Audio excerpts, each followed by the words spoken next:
अर्थ हरतालिका व्रत कथा सुनी, जो इस तरह है। जिसके दिव्य वेश, राशि और मंदार आग के पुष्प की माला शोभा देती है।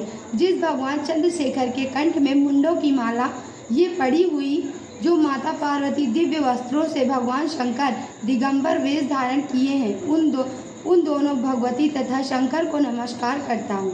कैलाश पर्वत के शिखर पर माता पार्वती ने महादेव से पूछा, हे महेश्वर, अब हमसे आप गुप्त से गुप्त वार्ता कहिए, जो सबके लिए सब धर्मों से सरल हो अथवा महान फल देने वाली हो। हे नाथ, अब आप हमसे भली भांति प्रसन्न होकर आप मेरे सम्मुख प्रकट कीजिए।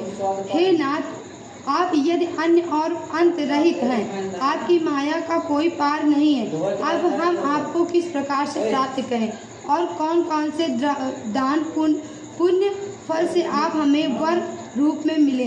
तब महादेव जी बोले, हे देवी सुनो, मैं उस व्रत को कहता हूँ जो परम गुप्त है। मेरा सर्वस्व जैसे तारागणों से, चंद्रमा ग्रहों से, सूर्य बड़ों में ब्राह्मण और देवताओं में गंगा, पुराणों में महाभारत, वेदों में साम, इंद्रियों में मन श्रेष्ठ है। जैसे वैसे पुराण वेद में इसका वर्णन है, जिसके प्रभाव से तुमको मेरा आसन प्राप्त हुआ। हे प्रिय, यही मैं तुमसे वर्णन करता हूँ।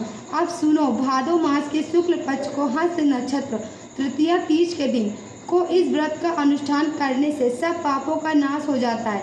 हे देवी सुनो, तुमने पहले हिमालय पर्वत पर इस व्रत को किया था, जो मैं सुनाता हूँ। पार्वती जी बोली, प्रभु, इस व्रत को मैंने किस लिए किया था, वह सुनने की इच्छा है, सो कहिए।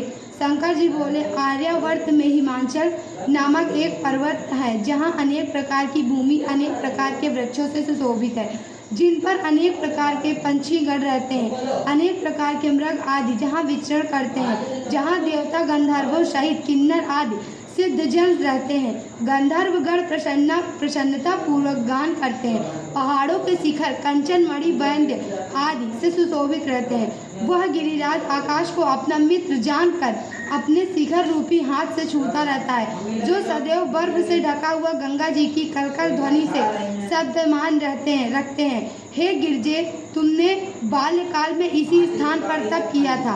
12 साल नीचे को मुख करके धूम्रपान किया, तब फिर 64 वर्ष तुम बेल के पत्ते भोजन करके ही तप किया। माघ के महीने में जल में रहकर तथा वैशाख में अग्नि में प्रवेश कर तप किया। श्रावण के महीने में बाहर खुले निवास कर अन्न जल त्याग तप करती रही। तुम्हारे कष्ट को देख तुम्हारे पिता को चिंता हुई। वे चिंतातुर होकर सोचने लगे कि मैं तुमसे इस कन्या को किसके साथ वरण करूँगा।